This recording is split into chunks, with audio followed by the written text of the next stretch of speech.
everybody, it's Amy from Winterwood Studio, and we have a super fun video for today. I'm really excited about this one.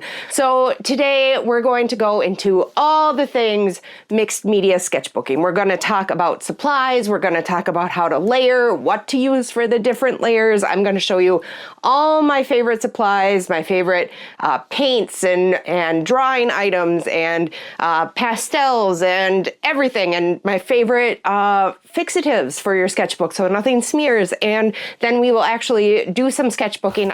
So grab yourself something nice to drink, come on in, and let's have a cozy little chat and talk about everything mixed media sketchbooking. Okay, so I think the easiest thing to do is probably going to be to move you from here to my overhead camera and just show you everything I've got all laid out. It's messy. I think that might be the easiest thing to do, and we will chat and I will show you everything, and then we'll do some art in the sketchbook. So be back in a second. Okay, so sketchbooks. There are two kinds of sketchbooks that I like to do mixed media sketchbooking in. This first one is the Royal Talons sketchbook. I find that it holds up a lot better than people think. I've done, this is pastel I did golden pastel ground and then did pastel right over it. This is acrylic. This is mixed media and acrylic. Gouache, marker. It pretty much handles everything a lot better. This is liquid ink than you would think it would. So I tend to just use the Royal Talons one. However, this is gouache and mixed media. However, I also really like the Stillman and Burn Zeta series of sketchbook. If you're looking for a little bit of a thicker paper that will hold up a little bit better to your layers, then this is the sketchbook for you. These are the only two that I use for my mixed media sketchbooking. Okay, so I'm just popping in to say, if you are new to mixed media or if you've been doing it for a while and just want some fun inspiration, I highly suggest the class Mix It Up, Mixed Media Step by Step by Lindsay Weirick, who you might know as the Frugal Crafter here on YouTube. Her class is on Craftsy, which is perfect because Craftsy just happens to be the sponsor for today's video. If you've never heard of Craftsy, it is your online resource for everything creative. They have over 2,000 classes in things like painting, drawing, knitting, sewing, quilting, baking, and more. I'm having so much fun with Lindsay's class. I didn't even know she had a class when I stumbled on it last week, but I'm so glad I did. She covers watercolors, background stamping and stenciling, using water-soluble crayons like Neocolor 2. She talks about how to layer in your work and how to create details. She also talks about how to use collage in your work, which is super fun. I'm having a lot of fun with that. And she even shows you how to use soft pastels to add a little glow to your finished piece. If you'd like to try Craftsy, they have been super, super nice and given us a very special link, which will be down in the description box down below, or there should be a QR code popping up right now if that's easier for you to scan. They are giving us a full year of premium Craftsy membership for only $1.49, which is crazy. I think it might just be valid for new members though, so you might want to check that out. But it's super generous, and a big thank you to Craftsy for giving that to my viewers. And I hope you take advantage of it, and I hope you like Craftsy as much as I do. Okay, so I thought it would be easiest to divide this up into like two sections, the base layers and then the detail layers. So the base layers for in illustration are going to be the color I put down in big swaths that I will come back and then put details on top of.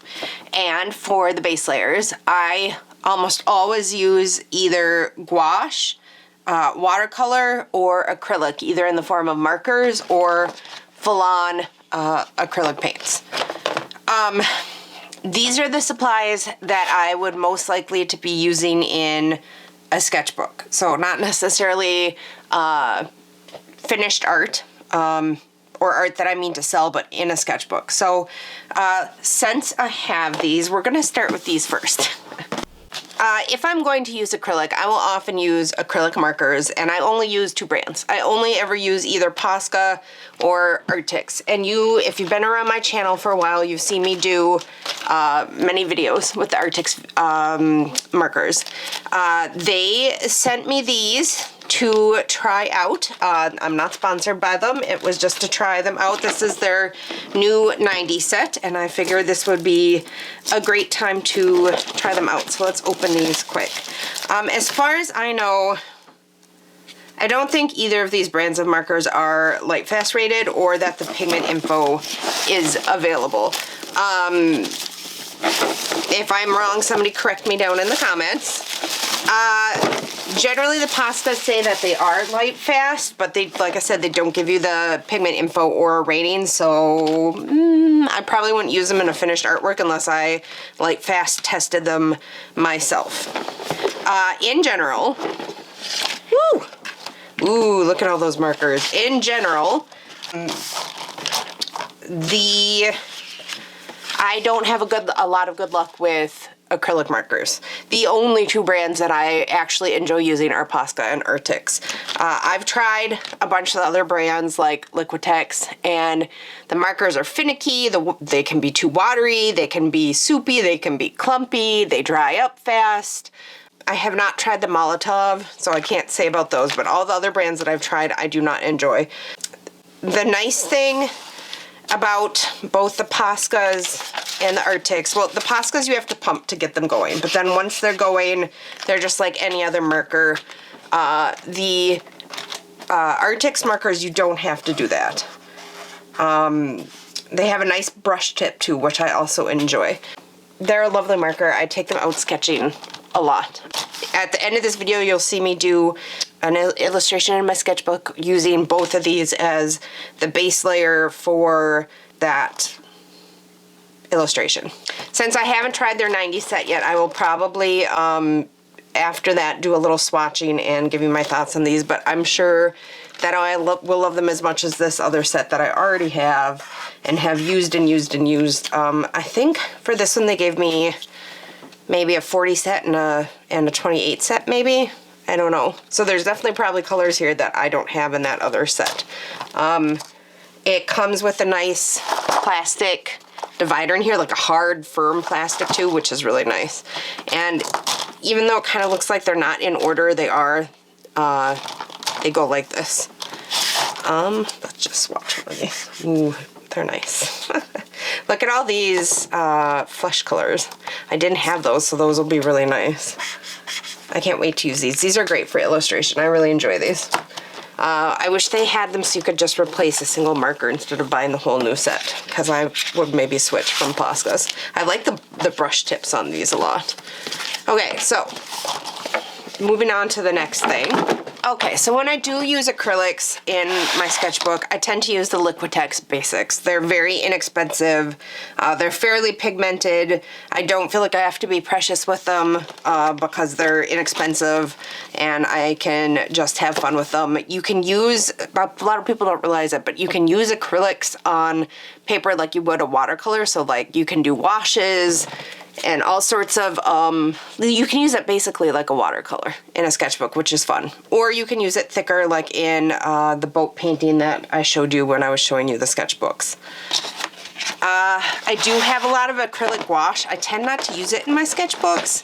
I tend to save that for like finished illustration project. I'm not sure why. If I'm going to use acrylic, like I said, I either use the markers or I use the Liquitex Basics for some reason. Maybe I feel precious with the acrylic gouache because it's expensive. I don't know. Quite honestly, what I use in my sketchbooks most of all are watercolor or regular gouache, not acrylic gouache. These right here, this right here is my Caran d'Ache regular travel palette of gouache, and I absolutely love these. As you can see, they're starting to get pretty worn. They haven't cracked, they haven't fallen out of their pans, they hold a ton of color. and they're just really convenient. I just open it, give them a spritz of water, and away I go, which is why I tend to like them. I don't always, when I'm working in my sketchbook, I almost never want to go through the trouble of squeezing out all the little tubes of paint. I just want to open a palette and go and be quick, which is also why I like watercolor. And these are the 3 watercolors that I will use in my sketchbook the most. These 2 are the Gansai Tambi. This is the Art Nouveau set, and this is the 48 set. They are thick and creamy and have an almost gouache-like feel, although they dry more transparent than you think when you first put them on. I will say that I have had trouble with these blooming on paper, and it doesn't matter if it's cheap paper or good quality paper. I still have a lot of trouble with these. They're a little hard to control, blooming or cauliflower or whatever you want to call it. I'm not sure why, but I still enjoy them enough that I use them in my sketchbooks all the time.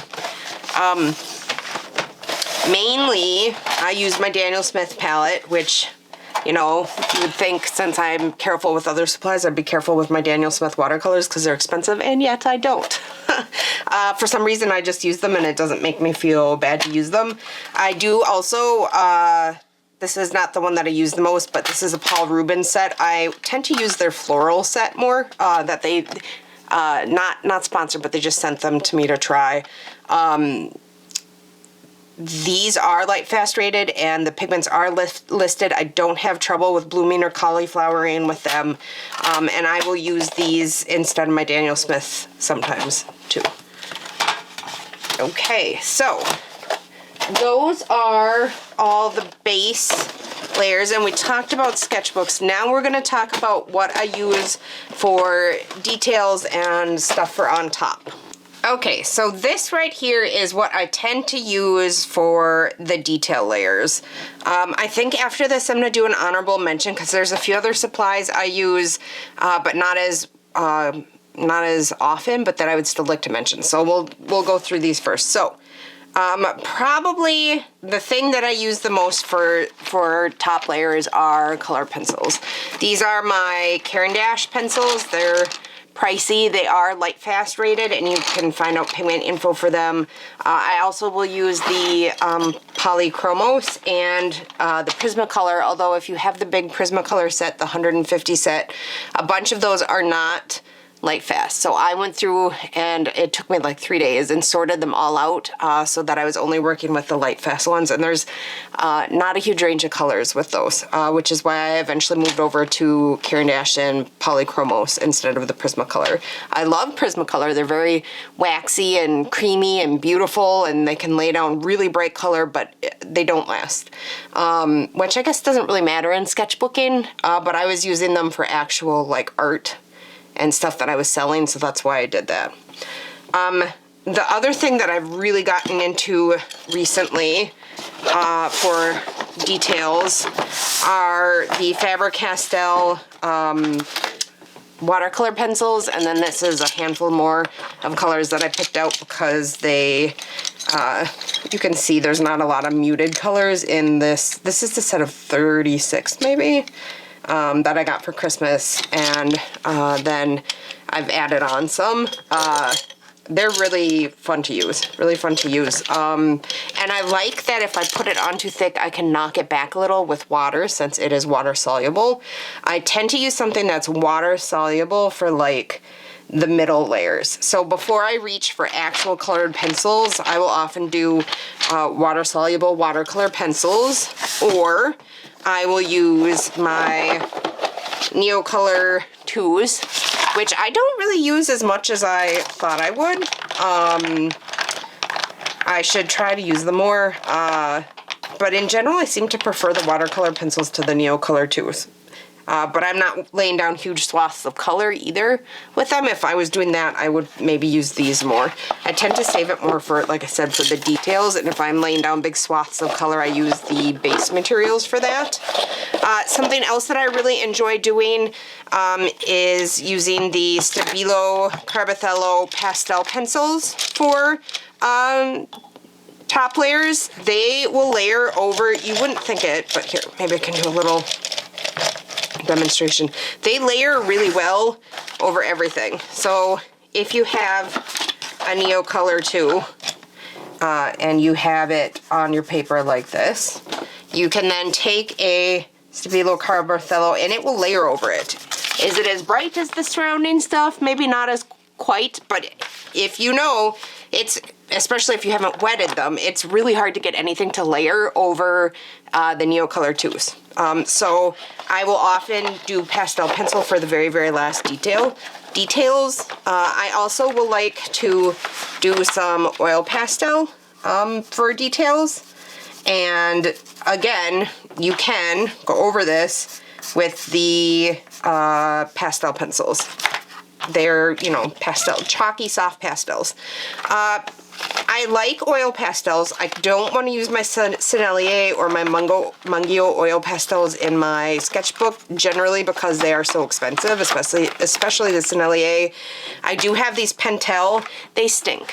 So be it very strong chemical smell. I've had this set for like 2 years, still smells chemically. I just got this set last week. I haven't had a lot of time to test it out yet. This is the Junior Craypaws, even cheaper than the Pentels, if you will believe it. I got the Pentels, I think, for $8, and this set for $5. They're very similar to the Pentels in look and feel. They're a little bit creamier, a little bit nicer, and they don't have the super strong smell like the Pentels.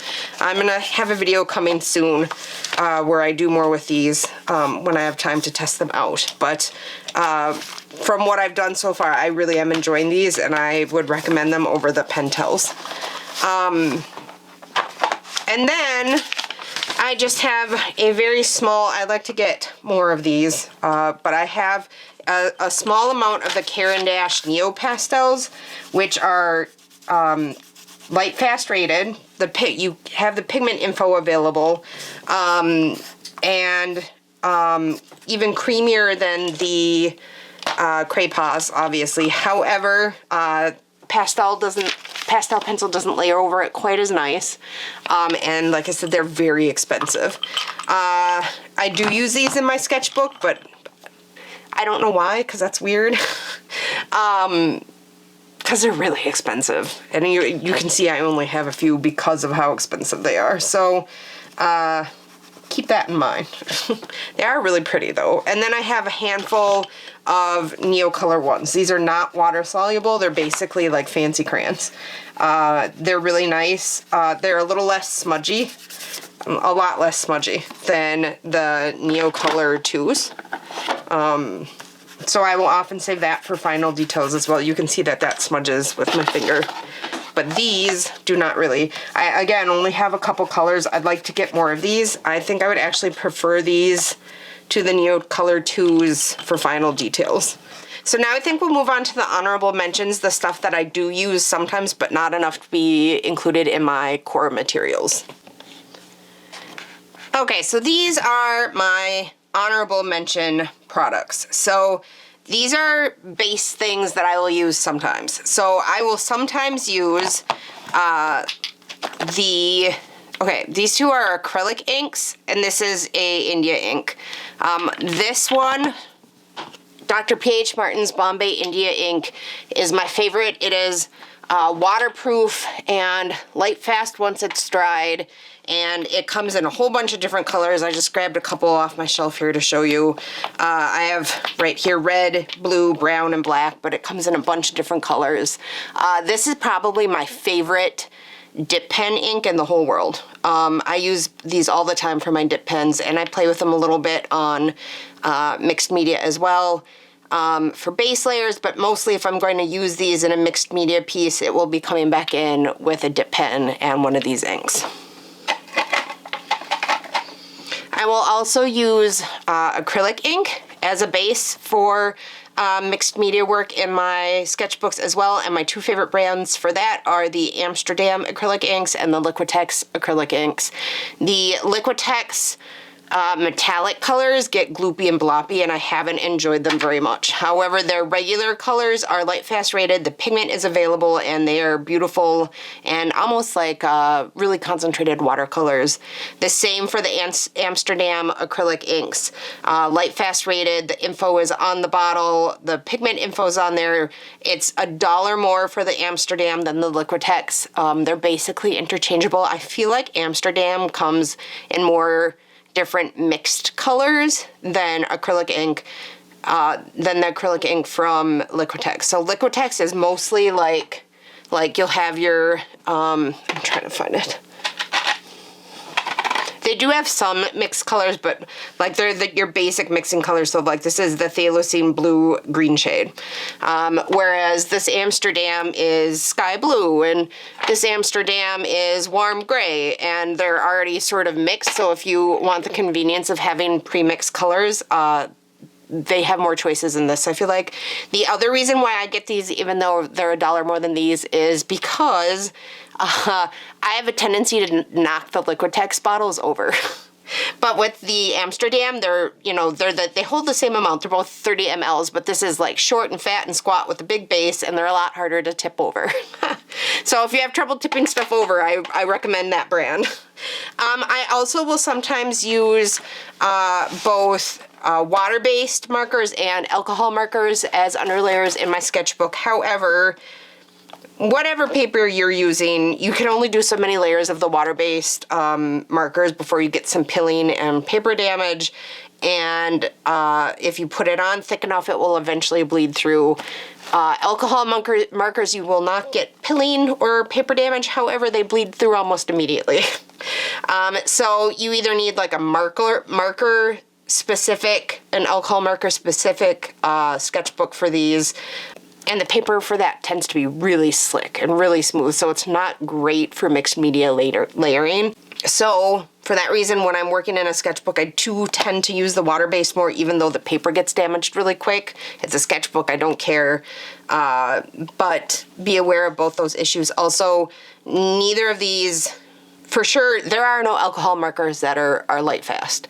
Not only are they not light fast, but some of them are truly fugitive, as in even if you have them in a dark drawer or closed inside a sketchbook, the colors will start to fade within days because they're dyes and they just disappear, especially like the purples and the roses.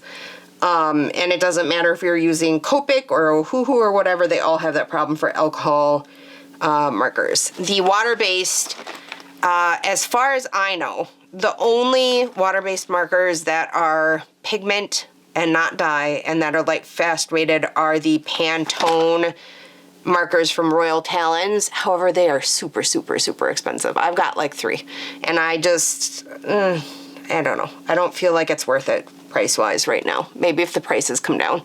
And like I said, I mostly use them in my sketchbook anyway, so it doesn't really matter.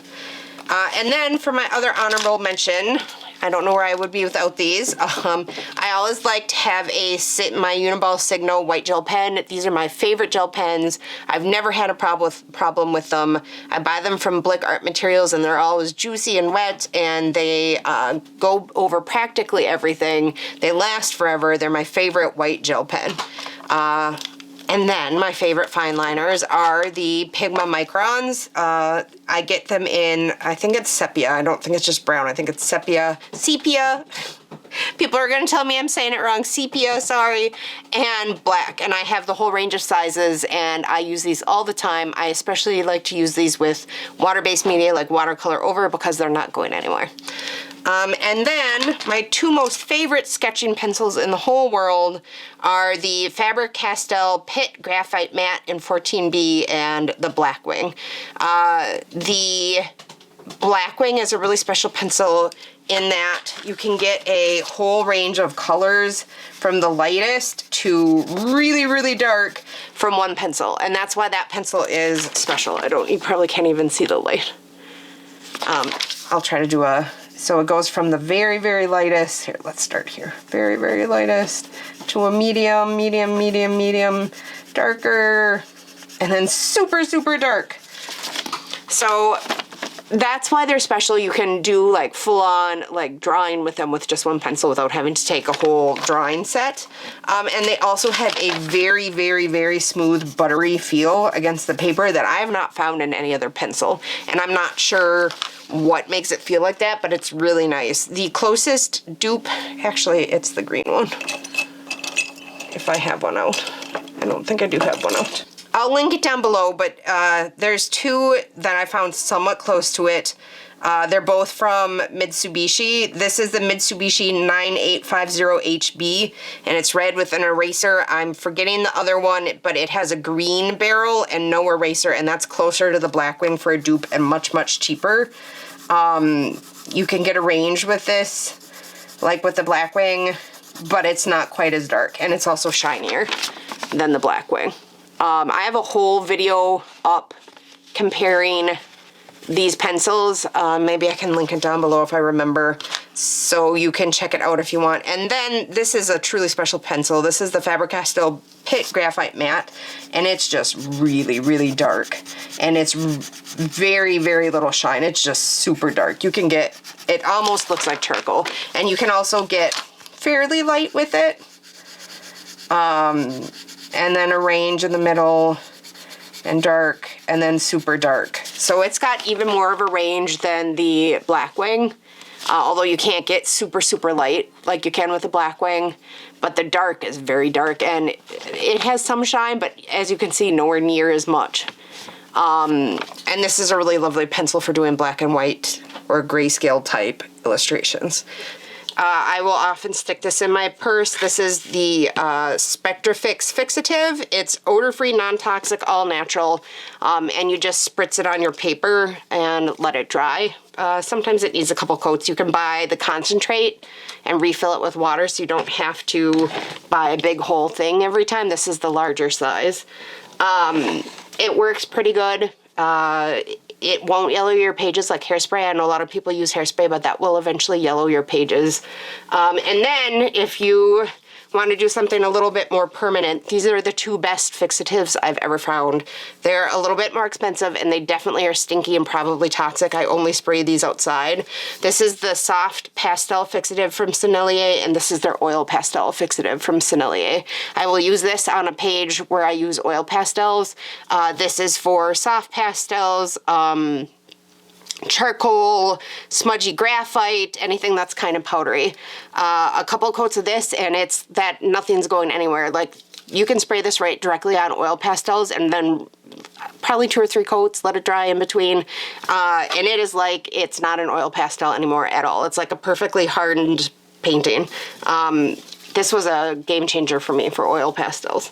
Just wanted to recommend those. So those are all my favorite supplies for mixed media sketchbooking. Now we'll move on, and I will show you an illustration I filmed using acrylic markers as the base. It's just a little kid's illustration, and then maybe we'll come back and swatch the Arrtx markers just so I can get a feel for them. Okay, so I'm starting this sketchbook spread by putting down just a whole base layer of color, which I like to do sometimes just for fun. It's interesting to work on a different color other than the cream color of the paper. Right here, this demonstrates very clearly why I'm not happy with the Liquitex markers. This paint was streaky and thin and sticky, and it just wouldn't lay down nice.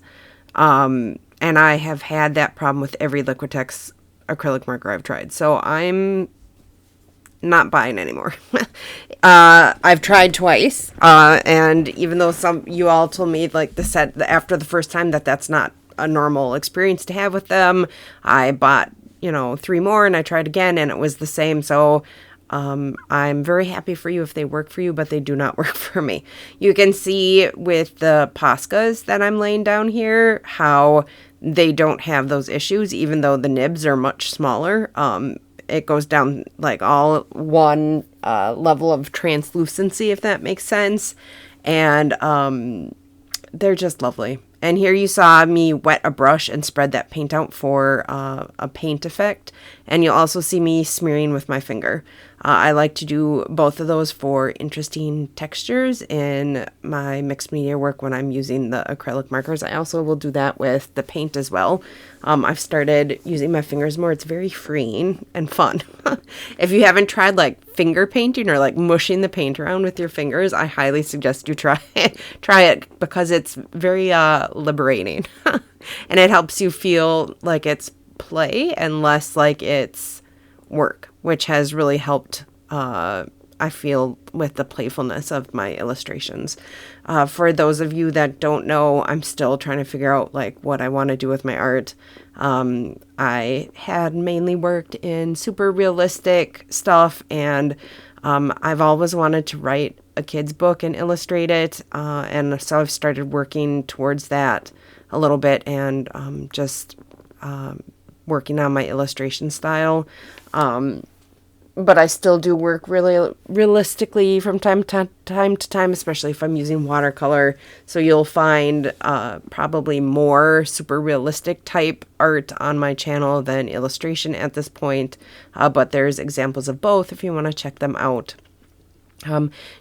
It was really hard to color correct this video. This house is very bright pink. It's not a fluorescent marker, but it was much brighter than what it's showing up on here, but I couldn't color correct it enough to make it show up. So I am now putting some layers on top. You see me using Neocolor. Those are probably Neocolor 2s, but I don't really know if I'm using the 1s or the 2s. I have those colors in both.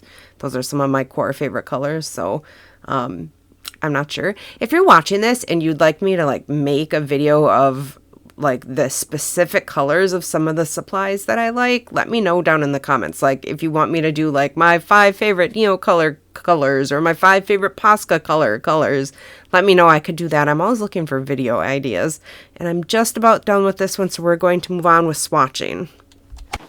Okay, so by this point you probably would have seen me using the Arrtx acrylic markers in the little illustration of the pink house that I did.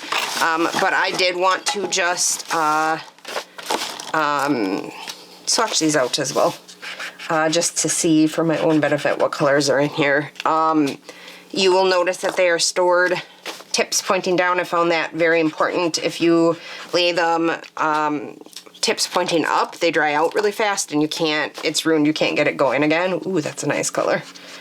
It comes with stickers to put on it so that you can know what shade you're using, but the first set I got, I put the stickers on and then I never did it again, just because I tend to just go by the color of the cap, although as you can see from this one, that's not super close. But I find that that's a trait with all markers, whether it's alcohol or acrylic or water-based, the caps aren't always a super close match.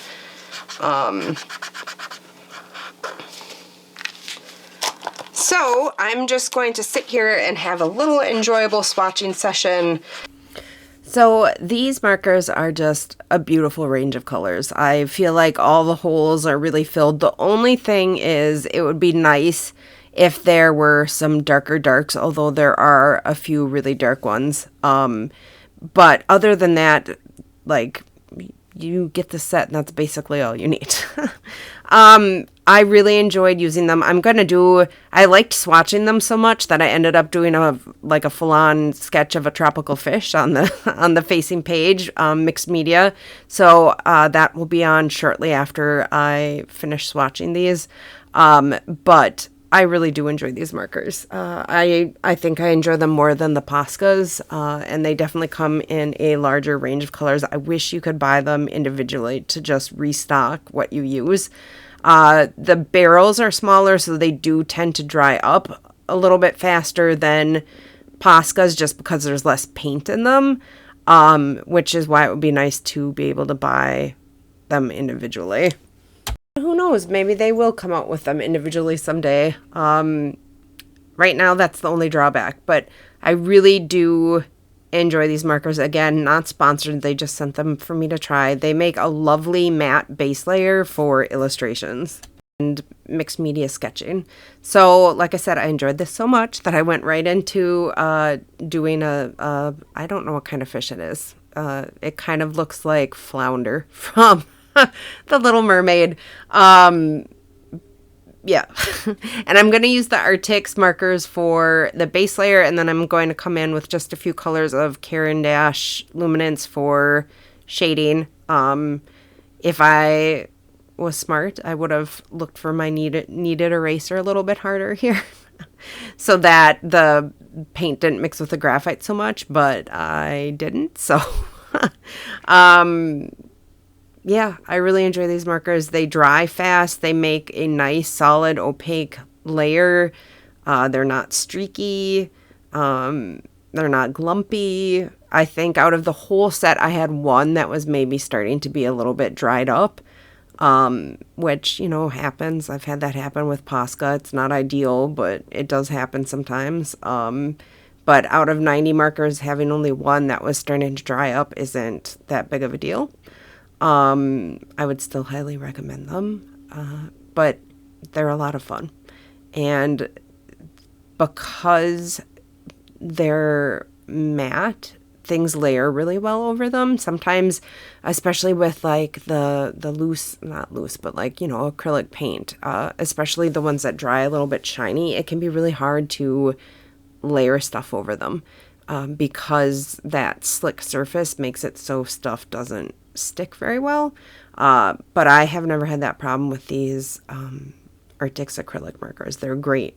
It's almost like, well, maybe they are made specifically for this. For mixed media. I don't know, but I did have a lot of fun. And like I said, I was not planning to do this little sketch of the fish. I think it took me like maybe 20 minutes, but I was just enjoying them so much after I swatched them that I was like, why the heck not? I might as well just do it. I'm already here. They're already out. The sketchbook's already here. It's time to have a little relaxation and fun.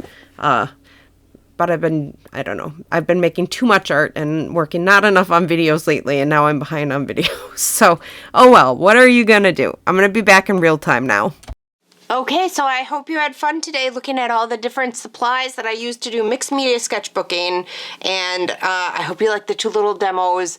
Hopefully you got some inspiration and some good new supplies to try and had a good time. If you would like to check out my Patreon, where there's tons more exclusive content and art making and time lapses and tutorials and studio vlogs, that'll be linked in the description box down below. There's only one tier. It's only $5. Hopefully that's pretty affordable for everybody during this time.